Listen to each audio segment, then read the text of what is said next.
Hello, my name is Matthias and welcome to the FPL Scope and the weekly wildcard draft for Game Week 15.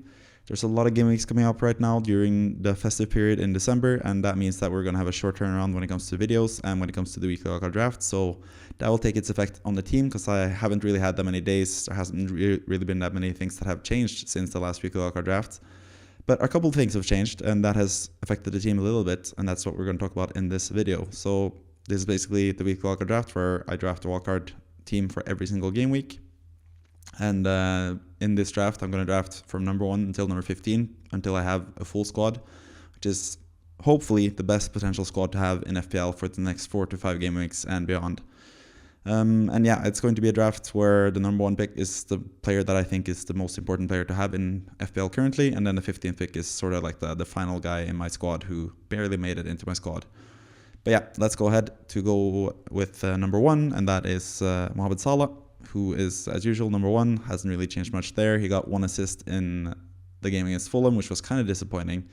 I did consider making Haaland the number 1 pick this time around because Haaland has outscored Salah now 2 game weeks in a row. But at the same time, Haaland has only outscored Salah by like 2 points each game week, so it's not that big of a difference, really.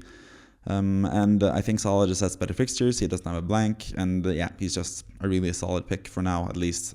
He's going to be a really good pick until there is the Africa Cup of Nations, which is coming up around like Game Week 21, Game Week 22-ish. So until that time, Salah is going to be a mainstay in our teams, and yeah, especially the next 2 fixtures, Sheffield United and Crystal Palace away, going to be really good. And then Man United away or at home, we know that Salah is fantastic every time he plays Man United, and Man United are definitely there for the taking. So even though the fixture is sort of grey, which means like 3 out of 5 when it comes to difficulty rating, I think for Salah especially and for Liverpool, that is a really good fixture for them. We remember the 7-0 from last season, and we can see something similar again. So I really like the next 3 fixtures for Liverpool, but after that it's looking a bit more shaky. But at least for the next 3 game weeks, we're going to have Salah. We're going to have 2 other Liverpool players as well in this weekly wildcard draft. So yeah, stay tuned for that.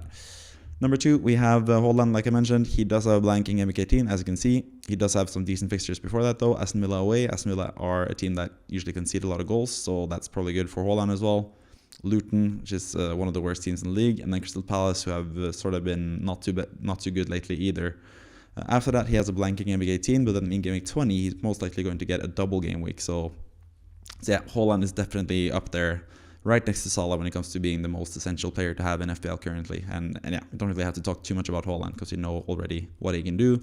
And most people, even those who went without Haaland on the wildcard in Game Week 8 or Game Week 10, are looking to bring him back now for the Game Week 16 fixture against Luton. So yeah, Haaland is just a simple pick, really. Both him and Salah are players that should be in every single draft for your wildcard. It should be in every single squad currently as well. If you don't have them, you should find a way to get both of them, I think. So yeah, those 2 guys are pretty settled at the top as number 1 and number 2. But then for number 3, we have Heung-min Son, who has climbed up the ranks slowly but steadily the last 2 game weeks. I think he looked really good against Aston Villa, even though he blanked for the 3rd game week in a row. A lot of people lost faith in Son and sort of just lost their patience with him, but he's just looked really good as a striker for Spurs. Just been getting a lot of chances, and we know Son is always converting most of the chances he gets as well. So especially with these next 4 fixtures, pretty decent fixtures for Spurs, who just continue to attack. Scored 3 goals against Manchester City. They scored once, should have more goals against Aston Villa as well. They're still super attacking, and Son is the focal point of that attack. He's on penalties, we assume, still. And yeah, he's just a really, really good pick. So anyone that sold him this past game week, you should be pretty upset about that, because I think for the next 3 game weeks, Son is actually a really good option still. Not even a really good option, a fantastic option as my number 3 pick in this weekly wildcard draft. I think Son is amazing, and basically could be a season keeper for you, but at the same time, he also has the Asian Cup around the same time that African Cup of Nations is, during like Game Week 21, 22-ish, and a couple game weeks after that. But yeah, until that time comes, I think he is basically someone you should have in your squad as well in FPL, because he's just that good currently, Heung-min Son. Next up, we have Pick Mbeumo, who drops down from number 3 last week, but that's only because Son has proven to be even better than we all thought last week. And Mbeumo hasn't really done anything wrong. He did, however, have like a sort of not the best game, I guess, against Luton. Only had 1 assist, got subbed off early for the first time this season. But I think that's sort of just a a misnomer. Like I don't think Mbeumo is going to be any threat for losing minutes that much going forward. I think they just wanted to rest him a little bit because there are a lot of games currently. He still has really good fixtures. Brighton, who just seem to concede 3 goals every game. Then Sheffield United, who seem to concede more than that every game. And then Aston Villa at home, which is still also a really good fixture. 3 really good fixtures in a row. Then they have the blank, to be fair. But you can just bench both Mbeumo and Haaland in that blank game week and then have them back for game week 20, where they're most likely are going to get a double game week. That still isn't confirmed, however. And the closer we get to that deadline, the more we're kind of wary of that being a double game week in the first place. But as of now, we still expect game week 20 to be a double game week. So I think Mbeumo and Haaland are fantastic players for you to have both before game week 18. You can bench them in game week 18 and then you can get them back in game, or you can have them back in your starting 11 for game week 19 and game week 20. And Mbeumo as well is also African, obviously. So he's also someone who's going to move on to play in the African Cup of Nations. He switched from France to Cameroon a couple of seasons ago, and he plays for Cameroon in the African Cup of Nations. So he's also going to be gone alongside Salah and Son around that period. So that might be sort of a difficult period, but for you in terms of sales and stuff with all these players. But yeah, you gotta just make sure that you are prepared in time and have the requisite transfers to fix that, I guess. So yeah, and Mbeumo, also a really good pick to have currently in FPL. Number 5, we have Gabriel Magalhaes, still really high up. I really like Gabriel and Arsenal defense in general. I think Gabriel is just the best defender. I think he has the best, probably not the best goal threat, but he's slightly more secured and more cheap than the other guy who has better goal threat, who I'm going to talk about pretty soon. But Gabriel, I think, just plays for the best defense in the league. He has one of the best set-piece threats in the league, at least he has had historically. We're still waiting for that goal this season, but I think it's coming pretty soon. So yeah, for now, I think Arsenal defense is the way to go. No other teams seem to get clean sheets on a regular basis, so I think an Arsenal defender is the most essential defender to have, and I think Gabriel is the best Arsenal defender currently, so that's why he's the number 5 pick, basically. Number 6, we have another Arsenal player, and he is new from last time, and that is because Saka. I had lost a little bit of faith last time around for Saka. This was before the Champions League game where he had a goal and an assist, and then now in the league as well, he provided the goods again with several points. So I think Saka is he's just so consistent. He just gets you so many points, and it's kind of frustrating. I think maybe the fact that I captained him a week where he didn't really do much sort of played into my frustrations with him, but I think Saka is just still a really good player. And for what it's worth, I think Arsenal are looking so much better now offensively, now that Ødegaard is back fully healthy, Gabriel Jesus is back fully healthy, and Martinelli's fully healthy. He wasn't fully healthy early in the season either, so now they finally have like their complete frontline healthy. And at the same time, Trossard is playing rather than Havertz like they did at the start of the season as well in the midfield. And that helps them as well quite a lot. So I think Arsenal are actually really good, potentially, offensively now the next few game weeks. And I think even Ødegaard was someone that I did sort of think about having in this team. But I think for now, I think it's better to have 2 defensive Arsenal players because they still haven't proven over a long time that they can score that many goals. We've seen it in spurts, especially in the Champions League. We've seen them score a lot of goals. But in the league still, in the Premier League, they haven't really been like that goal machine that they were last season. But I think it's coming because they created a lot of chances this past game, and I think Ødegaard was one of the ones creating a lot of chances as well. So I think he's definitely in consideration, but I think Saka is just the most nailed option. He's the penalty taker most likely, or most times he's going to take penalties for Arsenal. And yeah, he's just really good at everything when it comes to the Premier League. He can score goals. He obviously gets a lot of assists as well. So yeah, I think Saka is still a really good pick, and Luton and Brighton among the games in the next 3 fixtures, really good for Saka as well. So yeah, Saka gets back into the team. Sorry for doubting you, Saka. You're still amazing. It's kind of boring to have like the template midfield sort of thing. I think in general, both my current team, my personal team, and the weekly wildcard draft is sort of a bit too template for my liking. I usually like to go with some differential picks here and there, but for now, I think it's just nice to play it safe with the players that we know are going to play every single game, and that's what we're going to get with the likes of Saka and Mbeumo, Salah, Haaland, especially nowadays with all these fixtures coming up, and rotation is going to be a big issue in general. So yeah, I like the secure players currently in FPL, and Saka is one of them. Number 7, we have someone who is not too secure in his place, but that is Kostas Tsimikas. But he just has such a high ceiling whenever he plays. He conceded 3 goals against Fulham, or Liverpool conceded 3 goals against Fulham, but he still managed to get an assist in the end because he's just really attacking. He gets a lot of assists. He's on set pieces for Liverpool. And Liverpool can keep some clean sheets as well. So I think Tsimikas is just a really good option still until Robertson is back. But I still think Robertson is going to be back around New Year's, maybe a little bit after that. So for now, for the next 3 fixtures, I think Tsimikas is amazing. After that, maybe he drops out of the weekly wildcard draft. But for now, I think he's just tremendous value and can get you like a 15-pointer at any potential game week. So yeah, Tsimikas gets into the team as well, even though he's slightly more of a short-term pick and slightly more of a concern when it comes to the long-term viability for him, basically. Next up, we have Cole Palmer, who's still in the team. Number 8, he was number 6 last time around. He was obviously benched this past game week. It was just because of a slight injury issue that he had. He started on the bench, very annoyingly for all of us that had him. He was basically ready to come on as a sub when Chelsea got a penalty. He didn't get on to take the penalty, but instead Enzo Fernandez took it and scored. Palmer would have taken it and scored as well. So a bit of feelings of being unlucky there as a Palmer owner, but I think Palmer is still a fantastic player to have. And now he actually got his rest as well, so now he's going to be fully fit to play going forward. And we know the decision to bench him was not tactical, it was basically just fitness related, and now it is back to full fitness. I think he's a fantastic pick. And Chelsea as well get some really good matches. It's just Chelsea are really tough to gauge. Like, we don't really know what we're going to get from Chelsea. That's why I'm slightly hesitant to have more Chelsea players in this team rather than Palmer. But we know Nkunku is about to come back. We know Reece James is also coming back from suspension and might be a really good pick as well. But for now, with the 2 away fixtures against Man United and Everton, I don't really know how Chelsea are going to play in those 2 matches. So I think those 2 matches are really nice matches to just gauge what Chelsea are looking like. And then after that, when they have really easy fixtures from game week 17 onwards, I think more Chelsea players could potentially be in this weekly wildcard draft team. But Palmer's just so cheap, you can bench him potentially as well in some game weeks. But I wouldn't really recommend that because I think he's still just like a vital part of Chelsea's attack, and he's on penalties when he's on the pitch. So yeah, Palmer is still just a really good pick, even though he was benched this past game week.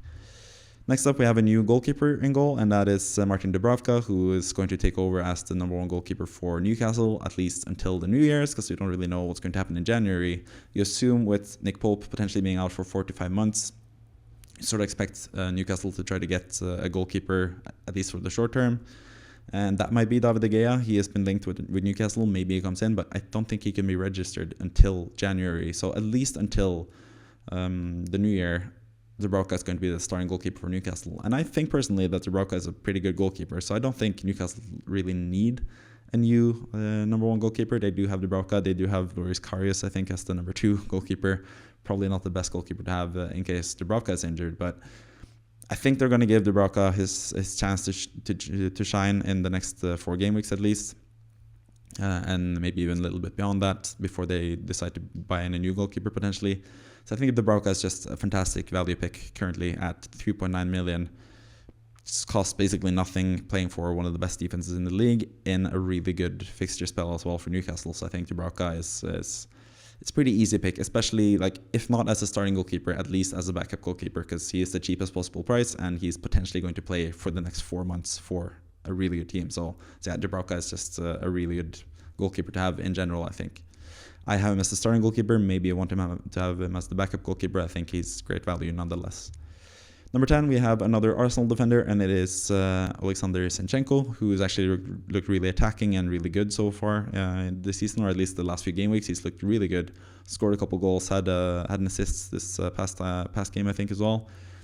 He's just really attacking, and he showed that last season as well. During this part of the season, he sort of like got really involved, got a couple of assists and goals and stuff, and then he sadly got injured, because that's usually what happens with Zinchenko. He struggles with injuries sometimes, but he's not as bad as someone like Reece James, for example, who gets injured all the time. So yeah, I think Zinchenko is still a really good pick for now. I don't think he's like 100% completely nailed, especially with Tomiyasu can play on the left as well.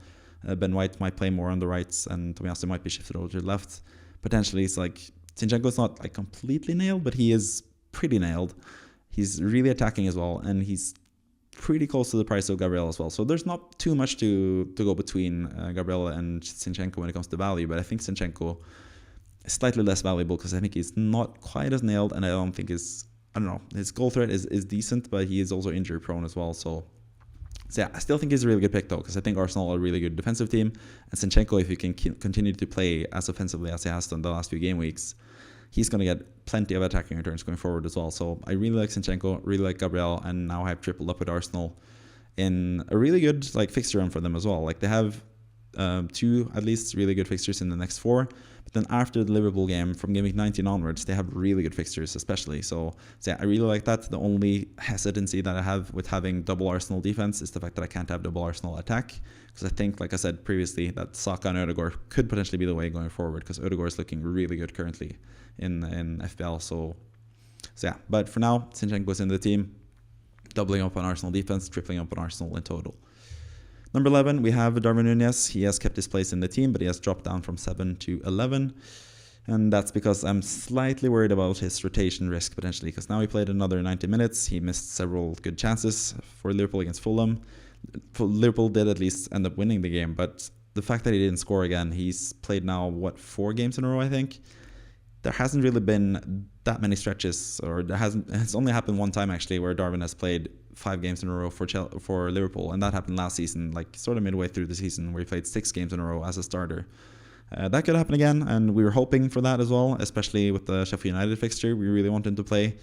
Ideally, I think people that have Darwin want him to play against Sheffield United and potentially get rested against Crystal Palace for him to be ready for the Man United game, where he can score again several goals. But yeah, I think Darwin is going to start 2 out of the next 3 at least, and I think all those 3 fixtures are really good. So I think Darwin is still really good value, but it's just not 100% sure about his value, and I know there are other really good strikers that I am considering.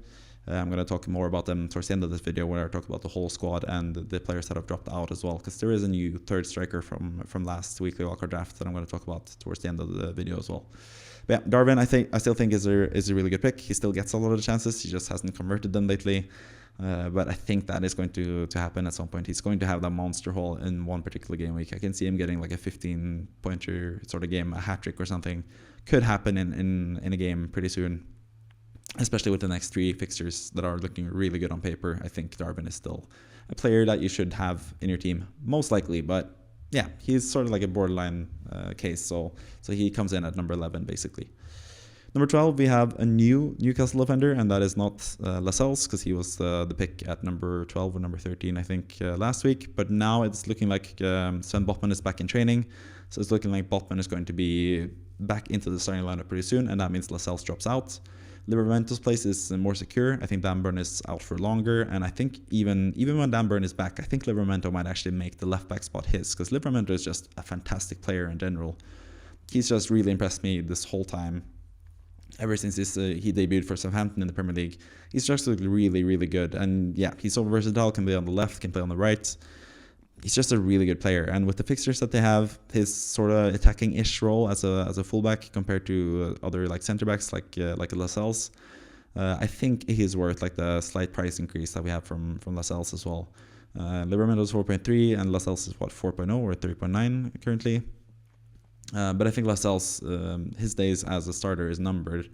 Potentially for the Fulham and Luton games where we really want a Newcastle defender, that might be where Botman is back, which helps Newcastle defensively. Don't get me wrong, they're going to get more clean sheets, but it also drops Lascelles out of the team because it's going to be Botman and Fabian Schär again as the starting centre-backs, with likely Livramento on the left and Trippier on the right. Trippier, however, is not in the squad, but I really wanted to fit him in because I like looking at these fixtures and just looking at how integral he is to Newcastle currently, how he's looking currently as well. I kind of wish I had Trippier in the squad, but just for like squad balance purposes, I can really drop down Darwin to another cheap attacker because the third attacker that I have in the squad is also really cheap. So it just doesn't really work out that way. But if you could find the money somehow, whether that is removing someone like Saka potentially, getting Trippier in is just seems like a really good thing to have in FPL as well. So I'm really envious of anyone with Trippier. I think he just looks really fantastic lately, but I think for the much cheaper price, you can sort of cover him with Dubravka and Livramento and still have that open third Newcastle spot for an attacker. You don't really want to triple up on Newcastle defenders. So with the cheap Dubravka and the really cheap Livramento as well, I think that is worth it compared to having Trippier over Livramento for that matter. So yeah, Livramento makes it in as number 12, but like I said, not 100% secure about him long term. I think he's going to play for a long while at left back. Like I said, I think he might just edge out the place in front of Dan Burn even when Burn is back. But yeah, Livramento is just a fantastic player, and I just want to sing his praises because, yeah, he's a really good player. Number 13, we have Pick Branthwaite, who is basically my favorite 4.0 sort of priced defender. He showed that last time around against Nottingham Forest, getting a clean sheet and 3 bonus points as well. Branthwaite has just been a revelation this season for Everton, and, well, revelation I say, but before the season even started, I said that Branthwaite would start for Everton and basically make Everton a lot better defensively, because he has basically replaced Michael Keane, who's one of the worst defenders in the Premier League. And Branthwaite has been seriously one of the best defenders in the Premier League so far this season. And yeah, he's just a really valuable player to have for that cheap price. He can come in and play any potential game week, and he can still get the points. So yeah, he's just a really nice backup. He could potentially even be moved up further in terms of the positioning as the number 13 pick. He might even be higher up, because I really like Branthwaite as just a backup option. But usually, like, the backup options aren't really that important because they're just going to be on the bench. So that's basically why they're usually towards the end of these weekly wildcard draft segments, because they are really interchangeable because you don't really use them that much. You have someone like Taylor who gets used in 2 game weeks by some people and gets like 16 points, but that's an anomaly. Usually they just stay on the bench and then you play them and they get probably 2 points, and then they stay benched for the next 3 or 4 game weeks. So they're not really that important, but it's just nice to have like the best potential 4.0 defender. And I think currently it is Branthwaite, with some competition from Taylor, who did get the assist and clean sheet this past game week for Burnley. So congrats to anyone that owns him. I don't, as you can tell. Yeah. Moving on to number 14, we have another really cheap player, and it's actually a player that has looked really good and has played as a starter for the last 4 game weeks for a really resurgent team in Bournemouth, and that is Antoine Semenyo. He's actually looking really good for Bournemouth and scored this past game week as well against Aston Villa. Bournemouth just looked like a much better team currently. They drew Aston Villa as well after beating Newcastle, and what was the other good result they had? They drew Spurs, was it? I can't remember exactly, but yeah, Bournemouth are just looking really good lately, and yeah, and Semenyo is starting. He's 4.6, 4.5, around that price. They have really good fixtures, so yeah, I really like Semenyo in general, but I wish I had like more money to have like a third forward as well, because I really like the other forward options that we have in the game. One of them is actually Semenyo's teammate Solanke, but like I said, just to have this sort of like 8th attacker, I think Semenyo makes more sense for his price. He's cheaper, and he's someone you can just bench as well. You can start him in a pinch if you, for all of a sudden, get like a suspension or something. Semenyo could come in and play because he has pretty good matches in general. Crystal Palace is a team you can score against. Man United is a team you can score against. Luton, Nottingham Forest. Like, all the 4 next fixtures are decent for Semenyo. So you can easily bench him and have like a clear conscience because he is a really cheap player, but at the same time you could also play in any of these game weeks and still feel fine about that selection as well. So I really like Semenyo as like a sort of just like a glue guy, I guess, for this team. Just having someone who's really cheap, who can play in a pinch, who's shown to be a pretty good FPL prospect the last few game weeks. So yeah, really like Semenyo in general as a pick. And then 15th pick is basically Mr. Irrelevant, and that is Strakosha. That's basically just the cheapest possible goalkeeper who might potentially play this season, because, yeah, as I always note in these videos, Flekken hasn't looked the best. Even this past game week, he sort of conceded like a stupid goal against Luton. It could have saved it. It was probably not a mistake from him, but yeah, I just think Flekken hasn't looked the best, and Strakosha is a decent goalkeeper, and Flekken has also had some injury issues and some health-related issues this season as well. So Strakosha, I think, is the best backup goalkeeper apart from Dubravka for 3.9, and also obviously Liverpool's Kelleher for the same price, 3.9 as well. But as you can see, I still have the triple Liverpool here with Tsimikas, Salah, and Darwin. And to be honest, I think Dubravka is just superior to Kelleher basically. So yeah. And we know long term there is no chance Kelleher gets the starting position because Alisson is just a fantastic goalkeeper, the greatest goalkeeper in potentially Premier League history, at least the greatest goalkeeper or second best goalkeeper in the world right now. Ter Stegen is the truth. But yeah, either way, I'm sort of going off topic now.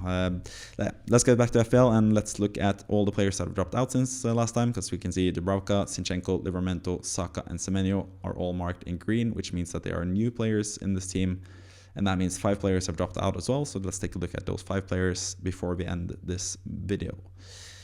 So as you can see, there are mostly the players that were sort of towards the bottom of the weekly wildcard draft last time around who have dropped out, which makes sense because they weren't really secure in the squad, as secure as the top 8 have been, because the top 8 have all stayed in the squad.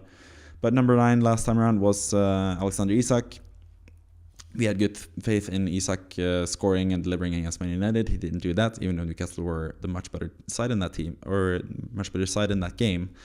Isak didn't really look too threatening in that game against Man United, and that's sort of a worry. But the bigger worry when it comes to Isak, and the reason that is, or the main reason that he's dropped out, apart from the fact that Saka sort of had to be back into the team and we had to sacrifice Souček to get Saka and had to get the money somewhere. Apart from that, the reason that we're not as confident in Isak going forward right now is the fact that there are reports now that Callum Wilson might be back in training this next week. And we thought Wilson was going to be out for like 6 weeks, but now apparently Wilson is going to be back potentially even next game week and potentially at least the game week after that. So that really makes Isak not so great of an option, because we know Callum Wilson and Isak will be rotating games. They have Champions League games. Well, one more Champions League game before the new year at least. And they do have some cup games as well, on top of all the league games. And with Wilson back from being injured, Isak is not quite as secure as a starter for Newcastle, and that makes him way less of a good option in FPL. We thought we were going to have him until the new year, just about as the starting striker for Newcastle, which would have made him really good value. But now that he's sort of more under threat when it comes to the starting position, he sort of has to drop out of the team entirely. Number 10, Pedro Porro. He hasn't really done anything wrong. He played against Man City.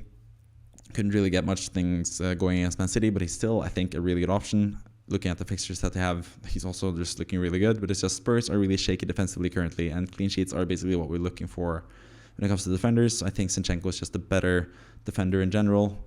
You could potentially drop out Tsimikas, but I think Tsimikas also has basically the same attacking threat, or close to the same attacking threat that Pedro Porro does, but he just plays for a team that is more likely to keep clean sheets than Spurs. So yeah, I just prefer Tsimikas and Zinchenko, and obviously the cheaper options in defense, because we need the money for the midfield, which is really expensive.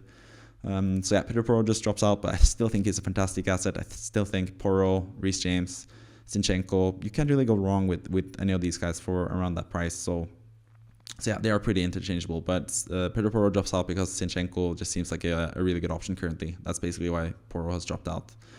Raya, the same. I think Dubravka is going to be just a blessing in disguise with the 3.9 price tag.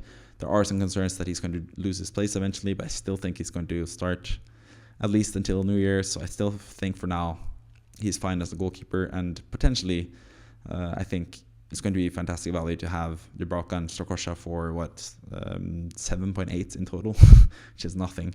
So yeah, Raya drops out to make room for Zinchenko and also make room for Dubravka. It makes more sense to have the cheaper Dubravka when we know Dubravka, at least compared to Lascelles, is going to have a longer shelf life, and Zinchenko is more attacking than Raya, obviously. So yeah, I like that combination better than having Raya and Lascelles that we had last time around. But yeah, speaking of Lascelles, he is also the other player that has dropped out. Livramento is a better option. Dubravka is a better option. So Lascelles drops out for that reason. And then finally, Souček had to be removed to bring in Saka. I did slightly consider removing Palmer from the team, but then I remember that Palmer actually wasn't really at fault for not getting the points this past game week, because if he hadn't had that slight injury issue, he would have been on the pitch to take the penalty and would have had more points in FPL. So yeah, I think Palmer is just a better option for the cheap price compared to Souček. So I really like Souček. He had a goal disallowed for offside in this past game as well. He's just been scoring left and right for West Ham lately. But at the same time, West Ham also look a bit lackluster going forward in general. Really tame game against Crystal Palace as well. Couldn't really create much in general, West Ham. So yeah, I just prefer a Chelsea team that have better fixtures and have a better team than West Ham, are producing more chances offensively than West Ham. So I prefer Palmer to Souček basically, and Saka comes into the team, so Souček had to drop out. And that is basically the whole team and the players that have dropped out. Let me know down in the comments if there are any players you think should definitely be in this squad that I haven't talked about either, because there might be some blind spots. Maybe there are some players that are looking really good. Mohamed Kudus, for example, for West Ham. I just mentioned how they are not the best attacking-wise, but Kudus has just looked amazing. So he's someone that I wish I had room for in this team. Ødegaard I mentioned as well. I really like the look of lately. But maybe there are some players that I haven't really discussed either. So please mention in the comments if there are any players that you feel like are missing, or if you feel like there are some players that you don't think should be in this wildcard squad, then please tell me in the comments as well. Also, if this team is quite, if it's a bit too template, maybe bring up that as well, because I wish I was more risky with this team. I usually don't really like to play all that template. But I did at the start of the season. I went sort of against the grain with having Salah and stuff. But now that I have like a decent rank, I've sort of been more like protecting my rank before I can do the wildcarding in week 19 personally. So yeah, that's basically it for the video. So thank you for watching. I'll see you next time. See you tomorrow for the team selection video before the game week starts on Tuesday. So yeah, good luck for game week 15. See you next time and goodbye.